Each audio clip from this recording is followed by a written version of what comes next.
I start with the name of Allah, who is very kind and merciful. My name is Wasim Akhtar. In this lecture, we are going to discuss the topic of group.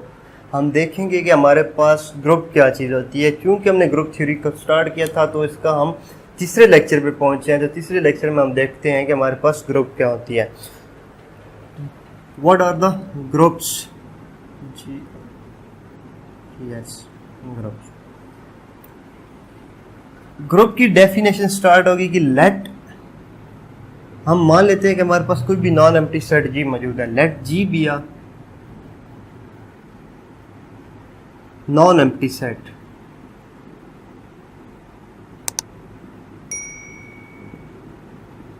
जी कोई भी non empty set है, then G is said to be a group. तब हम G को group कहेंगे। कब कहेंगे? Then G is said to be a group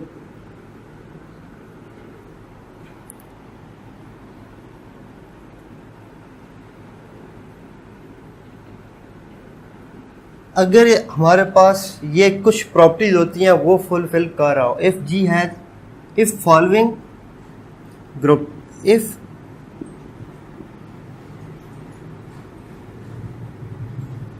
following were hold,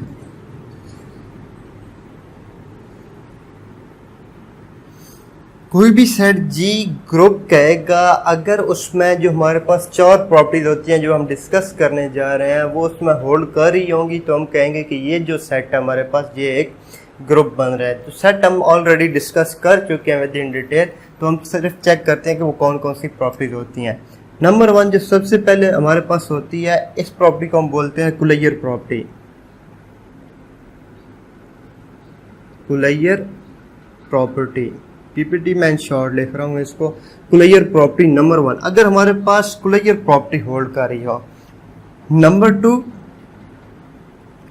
number two हमारे पास होती है एसोसिएटिव प्रॉपर्टी।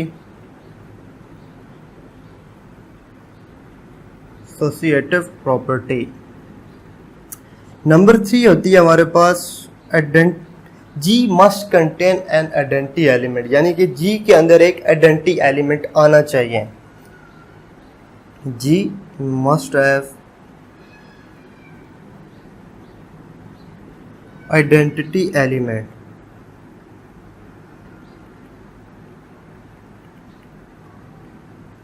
आइडेंटिटी एलिमेंट, इसको मैं एक्सप्लेन करता हूँ आइडेंटिटी एलिमेंट क्या होता है।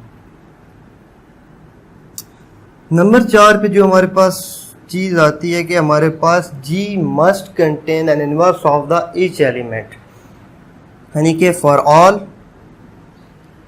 A belongs to G there exist A inverse belongs to G। या अगर इनको हम फॉर्मली बोलें तो हम कहेंगे कि G must contain the inverse of each element। तो मैथमेटिक्स की फॉर्म हम लिखते हैं for all A belongs to G there must exist an A inverse belongs to G। कोई भी नॉन एम्प्टी सेट G होगा, अगर वो इन चार प्रॉपर्टीज को फुलफिल करेगा तो हम कहेंगे कि ये जो सेट बन रहा है हमारे पास इसको हम ग्रुप कह सकते हैं। तो पहली प्रॉपर्टी कौन सी है हमारे पास? कुलैयर। कुलैयर प्रॉपर्टी होती कौन सी है? कुलैयर प्रॉपर्टी, इन अब चारों प्रॉपर्टीज को हम स्टेप बाय स्टेप देखते हैं कि ये चारों चीज़ें क्या है और कौन सी प्रॉपर्टीज होती हैं। तो स्टार्ट करते हैं हम कुलैयर से कि कुलैयर हमारे पास कौन सी प्रॉपर्टी होती है।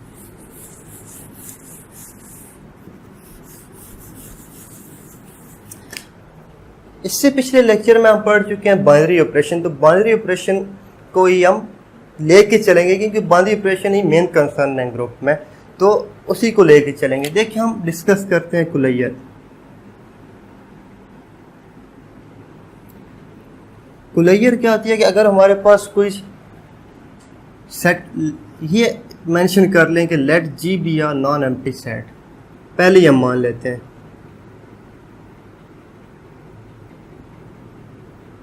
Non empty set.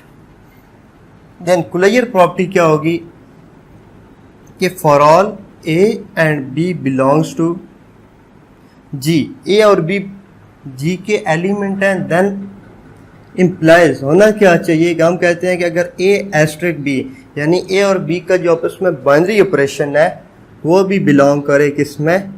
जी के अंदर ही।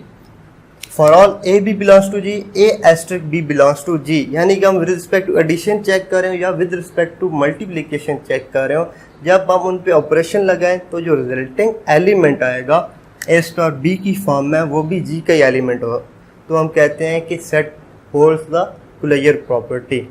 हम साथ साथ लेके चलते हैं सेट ऑफ इंटीजर्स को, चारों प्रॉपर्टीज देखते जाते हैं कि क्या वो सेटिस्फाई करता है या नहीं करता, और इसी से हमें पता चल जाएगा कि हम ग्रुप्स को प्रूव भी किस तरह करते हैं। देखें यहाँ भी मैं कहता हूँ कि z किसके इक्वल होता है, z को हम डिफाइन कर लेते हैं 0 +-1 +-2 अप टू सो ऑन, ये चलता गया। तो कुलैयर की हमने बात की थी, तो इसमें देखें फॉर एग्जांपल अगर मैं इसके दो एलिमेंट लेता हूँ 0 और 1, 1 एंड 2, 1 और -1, कोई भी एलिमेंट लेता हूँ विद रिस्पेक्ट टू एडिशन मैं इसको चेक करता जाता हूँ। देखिए 1 -1 equals to 0, 0 belongs to z, 2 + 3 equals to 5 belongs to z, belongs to z। In general अगर मैं कह दूं कोई भी दो एलिमेंट इसके लूँ उस पर एडिशन का ऑपरेशन लगाऊं तो वो किसके अंदर आ रहा है, z के अंदर के आ रहे हैं। तो कुलैयर्स होल्ड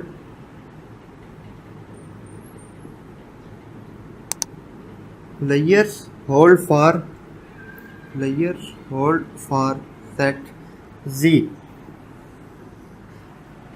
नंबर टू हमारे पास क्या थी, एसोसिएटिव प्रॉपर्टी।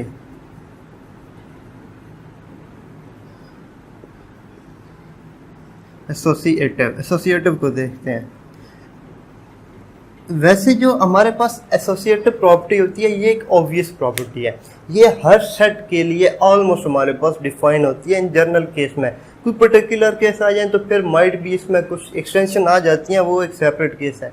लेकिन इन जनरल जब हम डिस्कस कर रहे हैं तो एसोसिएटिव प्रॉपर्टी ये जो ऑब्वियस होती है ये हर सेट के लिए होल्ड करती है। और होती क्या है कि for all A B and C belongs to G किसकी इक्वल आना चाहिए, A plus B plus C किसकी इक्वल आ जाए, A plus B plus C. इसको हम बोलते हैं एसोसिएटिव प्रॉपर्टी, यानी कि पहले दो आपस में ऐड हो रहे थे देन थर्ड सेपरेट था, तो इसको हम इस तरह भी लिख सकते हैं कि पहले को सेपरेट कर लें और दूसरे दो पे बाइनरी ऑपरेशन लगा दें। यहाँ पे मैं बाइनरी ऑपरेशन को यूज़ करूँगा क्योंकि यहाँ पे मैंने डिफाइन नहीं किया कि मैंने बाइनरी ऑपरेशन को विद रिस्पेक्ट टू एडिशन करना है या विद रिस्पेक्ट टू मल्टीप्लिकेशन करना है। तो अभी चेक करते हैं क्या जी में ये प्रॉपर्टी होल्ड करती है या नहीं करती। ये तो 1 हमने चेक कर ली, नंबर 2 हम चेक करते हैं। देखिए जी के एलिमेंट किस तरह के आ रहे हैं, 0 +-1 +-2। कोई भी मैं एलिमेंट लेता हूँ, फॉर एग्जांपल मैं लेता हूँ 1 +2 +3, यहाँ पे आ जाते हैं, हम लिख लेते हैं इसको 1 +2 और +3। देखिए यहाँ पे क्या 1 + 5 = 6, ये क्या आ रहा है हमारे पास 3 + 3 = 6, मीन्स कि हमारे पास इसमें एसोसिएटिव प्रॉपर्टी होल्ड कर रही है।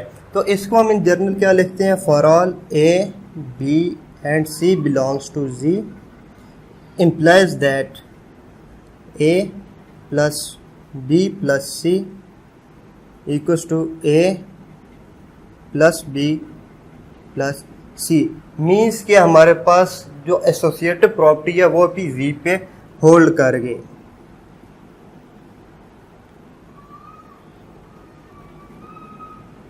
Associative hold. अगर हमारे पास एक सिंगल प्रॉपर्टी होल्ड कर रही है तो इसको हम ग्रुप वाइड कहते हैं। अगर हमारे पास दो प्रॉपर्टी कुलैयर एंड एसोसिएटिव दोनों होल्ड कर रही हो तो इसको हम किसका नाम दे देते हैं, सेमी ग्रुप। सो अभी तक हमने देखा कुलैयर भी होल्ड की, जी में एसोसिएटिव भी होल्ड की, तो हम G is the groupoid, G is the semigroup. अभी हम बढ़ते हैं नेक्स्ट जो दो प्रॉपर्टीज थी इनवर्स वाली और आइडेंटिटीज वाली, उनको हम देखते हैं।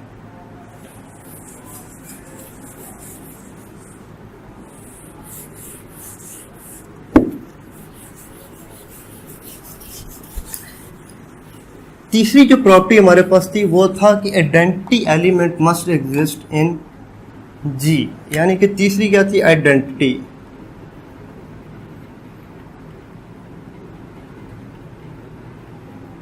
आइडेंटिटी। देखें आइडेंटिटी का मतलब क्या होगा, हम कहेंगे कि for all A belongs to G, there exists an element E belongs to G such that, वो एलिमेंट किस तरह को, such that A asterisk E equals to, अगर हम उस आइडेंटिटी एलिमेंट, उस एलिमेंट को इससे पहले लिख लें, यानी कि लेफ्ट साइड पे एस्ट्रिक A, तो ये किसकी इक्वल आना चाहिए, हमारे पास A की इक्वल आना चाहिए। तो इस E को हम क्या बोलेंगे, E इज एन आइडेंटिटी, यानी कि कोई एक ऐसा एलिमेंट जब हम बाइनरी ऑपरेशन परफॉर्म करते हैं उस एलिमेंट का corresponding to any other element of that set, then it produce the exact the same element that we have chosen. यानी कि हमने जो एक एलिमेंट लिया था A, उसको जब मैंने ऑपरेट किया किसी एक ऐसे एलिमेंट के अंदर जो उस सेट G के अंदर मौजूद था, तो ऑपरेट होने के बाद मेरे पास उसका रिजल्टिंग आंसर क्या आना चाहिए, वही एलिमेंट। जैसे यहाँ पे मैंने A लिया, A को मैंने ऑपरेट किया E के साथ, E के साथ ऑपरेट करने के बाद मेरे पास जो रिजल्टिंग कंडीशन बनी वो क्या बनी, A बना।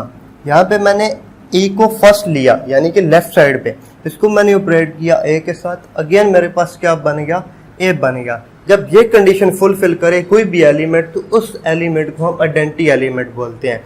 और अगर G के अंदर ये आइडेंटिटी एलिमेंट भी आ जाए, यानी कि तीन प्रॉपर्टीज कोई सेट सेटिस्फाई कर रहा हो या होल्ड कर रहा हो, तो उस सेट को हम बोलते हैं कि ये सेट हमारे पास मोनाइड ग्रुप बनेगा। अभी देखते हैं, हम Z की बात कर रहे थे, Z क्या था हमारे पास, Z था सेट ऑफ इंटीजर, और किस तरह डिफाइन होता है, 0 plus minus 1 plus minus 2 up to so on, ये ऐसे चला जाता है। देखिए आइडेंटिटी एलिमेंट हमने चेक करना होता है, तो आइडेंटिटी एलिमेंट बेसिकली हमारे पास दो एलिमेंट्स हैं, फिर इनकी थोड़ी बहुत नोटेशंस चेंज हो जाती हैं, लेकिन ये बेसिक दो ही रहते हैं। आइडेंटिटी एलिमेंट के साथ आप नोट मेंशन कर लें, आइडेंटिटी एलिमेंट्स आर 2,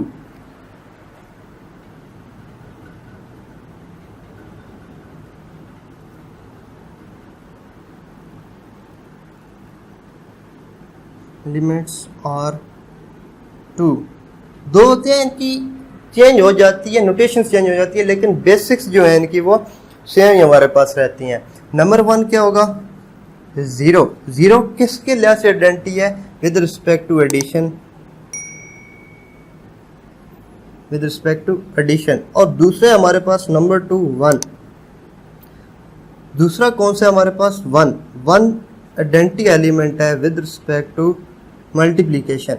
देखें जब हम मैट्रिक्स की बात करते हैं तो हमारे पास होता वो विद रिस्पेक्ट टू मल्टीप्लिकेशन हमारे पास 1 नहीं होता है, लेकिन उसकी नोटेशन चेंज हो जाती है, वो नोटेशन आ जाती है मैट्रिक्स की फॉर्म में। लेट्स सपोज मैं यहाँ पे मेंशन कर दूँ, वो इस फॉर्म में आ जाती है 1 1 0 और 0। लेकिन जब हम मैट्रिक्स को ऐड करें तो ये आइडेंटिटी हमारे पास नल मैट्रिक्स बन जाता है, 0 0 0 0। मीन्स के with the change of condition और with the change of terms हमारे पास जो आइडेंटिटी एलिमेंट है उसकी शेप चेंज होती रहेगी, कुछ फ़र्क नहीं पड़ता। अच्छा, हम Z को लेके चले थे कि उसको हम चेक करते हैं कि वो क्या सारी प्रॉपर्टीज को फुलफिल करते हैं या नहीं। तो आइडेंटिटी एलिमेंट देखें, हम विद रिस्पेक्ट टू एडिशन इस पे काम कर रहे थे, तो विद रिस्पेक्ट टू एडिशन हमारे पास 0 बिलोंग कर रहा है Z में, तो हम लिखेंगे 0 belongs to Z and 0 plus A equals to A for all A belongs to Z। तो इसका मतलब हुआ कि 0 हमारे पास आइडेंटिटी एलिमेंट है Z के अंदर with respect to addition. So तीसरी प्रॉपर्टी भी होल्ड कर गई, जब कुलैयर एसोसिएटिव एंड आइडेंटिटी वाली प्रॉपर्टी होल्ड कर जाए किसी सेट के अंदर, तो उस सेट को हम नाम दे देते हैं मोनाइड ग्रुप का। सो हम लिखेंगे कि अभी तक हमने जो चेक किया उससे हमने अक्स किया Z is a monoid group.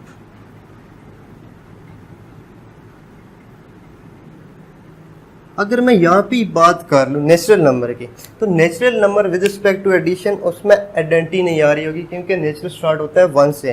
तो natural number is not a monoid group with respect to addition.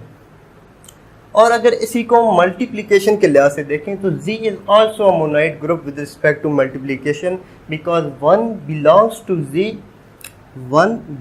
z and 1 is the multiplicative identity। तो z मोनाइड हुआ with respect to multiplication, with respect to addition। Set of natural number हमारे पास ग्रुपाइड बनेगा, then उसके बाद semi group भी बनेगा, लेकिन उसमें ये नहीं होगा कि वो तीसरी को फेल कर जाता है क्योंकि उसमें ज़ीरो नहीं आ रहा होता, तो वो हमारे पास मोनाइड ग्रुप नहीं बनेगा। अब भी हम डिस्कस करते हैं हमारी जो चौथी प्रॉपर्टी थी इसमें, इन्वर्स वाली। देखते हैं कि इन्वर्स चीज़ क्या होती है और क्या वो इस जो हमने सेट ऑफ इंटीजर लिया हुआ है इसमें भी होल्ड करती है या नहीं करती।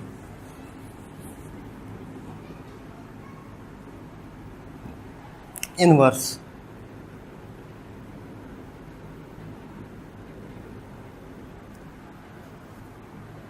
एक ऐसा एलिमेंट होता है, देखें, for all A belongs to G, there exists an element A inverse for all। तमाम A के लिए G के जितने भी एलिमेंट हैं उनके लिए एक A इनवर्स एग्जिस्ट कर रहा होगा, और उस A इनवर्स पे कंडीशन क्या होनी चाहिए, such that A binary A inverse equals to E equals to A inverse binary A equals to E। यानी कि ओरिजिनल एलिमेंट और उसके इन्वर्स पे बाइनरी ऑपरेशन अप्लाई करते जाएं तो हमारे पास रिजल्ट क्या आना चाहिए, आइडेंटिटी एलिमेंट आना चाहिए, चाहे वो हम लेफ्ट से कर रहे हो या राइट से कर रहे हो, उस पर कोई बाउंड नहीं है हम। तो हमारे पास इन्वर्स क्या हुआ, इन्वर्स कोई एक एलिमेंट था, इस पर मैंने अप्लाई किया ये इन्वर्स, तो मेरे पास रिजल्ट का आंसर E आना चाहिए, आइडेंटिटी आनी चाहिए। तो हम ए इन्वर्स को बोलेंगे इन्वर्स ऑफ ए। तो जब हम बात कर रहे होते हैं विद रिस्पेक्ट टू, ये भी नोट वाली चीज़ है, जब हम बात कर रहे होते हैं with respect to addition, then for all a minus, देखें ए के लिए ए इन्वर्स क्या होगा, ए के लिए ए इन्वर्स होगा, इसको इस तरह लिख ले, एलिमेंट की फॉर्म में लिख ले, मैं एक को एलिमेंट लिख देता हूँ, दूसरे को मैं इन्वर्स लिख देता। तो ए के लिए इन्वर्स होगा -a, और ये होगा क्या, विद रिस्पेक्ट टू एडिशन। लेकिन जब हम बात कर रहे होंगे मल्टीप्लिकेशन में, तो ए के लिए इन्वर्स क्या होगा, 1/a होगा विद रिस्पेक्ट टू मल्टीप्लिकेशन। यानी कि इन्वर्स भी दो तरह के होते हैं, मल्टीप्लिकेशन में उसका साइन उसको डिवीजन में ले जाते हैं, और एडिशन में उसका हम साइन चेंज कर देते हैं। तो जी पे देखते हैं क्या जी के अंदर इन्वर्स आ रहा होता है या नहीं आ रहा होता है। हम जी पे बात कर रहे हैं विद रिस्पेक्ट टू एडिशन, ये हमने 3 तो चेक कर ली, ये हमारे पास मोनाइड ग्रुप तो बन गया। अच्छा, अभी हम देखते हैं कि for all A belongs to G there exist and -a belongs to G. देखें यहाँ पे थोड़ा सा गौर करें, 1 था उसके साथ -1, 2 था उसके साथ -2, 3 था उसके साथ -3, अप टू 1 जितने एलिमेंट होंगे उनके नेगेटिव भी वहाँ पे आ रहे हैं। तो इट्स मीन के Z contain the inverse of each element. For all A belongs to Z there exist -a belongs to G, which implies Z contains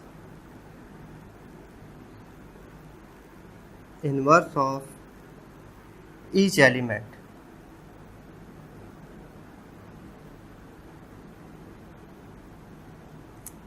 तो Z के अंदर क्या आ रहा था, इनवर्स ऑफ ईच एलिमेंट। तो हमने देखा Z पे कुलियर भी सेटिस्फाई, एसोसिएटिव भी सेटिस्फाई हो गई। थर्ड पे जाके हमने देखा कि उसमें आइडेंटिटी एलिमेंट भी आ रहा था। फोर्थ पे जाके हमने देखा कि हमारे पास उसके अंदर इनवर्स भी हर एलिमेंट का आ रहा था। तो हम जब देखते हैं कि चारों प्रॉपर्टी सेटिस्फाई होगी तो हम कहते हैं कि Z is a group, Z is a group with respect to addition. लेकिन जब हम बात करते हैं मल्टीप्लिकेशन की, मल्टीप्लिकेशन में मोनाइड ग्रुप तो ये रहेगा, लेकिन जब हम उसकी फोर्थ प्रॉपर्टी देखते हैं तो उसमें जाके हमारे पास inverse of each element G का नहीं आ रहा। देखिए यहाँ पे एलिमेंट था 2, देखें तो 1/2 does not belongs to G, hence the fourth properties were not satisfied with respect to multiplication. तो हम कहते हैं कि G is not a group with respect to multiplication. ये चारों प्रॉपर्टीज हम जब चेक कर लेते हैं कि कोई सेट इन चारों प्रॉपर्टीज को होल्ड कर रहा होता है, तो हम कहते हैं कि वो सेट जो था with respect to associative binary operation, चाहे वो मल्टीप्लिकेशन था या विद रिस्पेक्ट टू एडिशन था, वो ग्रुप बनाता है। जब हमारे पास ग्रुप बन गया तो उसकी नोटेशंस होती हैं, उसको हम लिखते क्या हैं। तो किसी भी ग्रुप को लिखने का बिल्कुल सिंपल सा मेथड होता है। इसको नोटेशन इसकी क्या होती है, नोटेशन, तो ग्रुप की नोटेशन होती है, अगर जी मेरे पास ग्रुप बना विद रिस्पेक्ट टू एडिशन तो हम इसको लिखते हैं जी, देन यहाँ पे एडिशन लिख देते हैं। तो इसका मतलब है इसको पढ़ते क्या है, G is a group with respect to addition. या अगर हम सिर्फ बाइनरी ऑपरेशन की बात कर रहे होंगे तो लिखेंगे जी, यहाँ पे एस्ट्रिक लगा देंगे, तो हम इसको पढ़ेंगे G is a group with respect to the associative binary operation. वो बाइनरी ऑपरेशन मल्टीप्लिकेशन का भी हो सकता है और एडिशन का भी हो सकता है। तो इसी तरह हम बाकी सेट को भी चेक कर लेते हैं। सेट ऑफ रैशनल नंबर से अगर हम सेट ऑफ क्यूब जो होता है रैशनल नंबर, इसमें से हम 0 को माइनस कर दें, ये ग्रुप बनाता है with respect to multiplication. Set of real number minus 0, ये भी बनाता है हमारे लिए group with respect to multiplication and addition, दोनों पे बनाता है। इसी तरह बहुत सारे सेट हैं, आप उनको चेक कर सकते हैं कि क्या वो ग्रुप बनाते हैं या नहीं बनाते हैं। तो आई होप कि आप लोगों को इसकी समझ आ गई होगी कि किसी भी सेट को जब चेक करना हो कि वो ग्रुप बन रहा है या नहीं बन रहा, तो हम क्या करते हैं, हम उसमें चारों प्रॉपर्टीज़ को सेटिस्फाई करते हैं।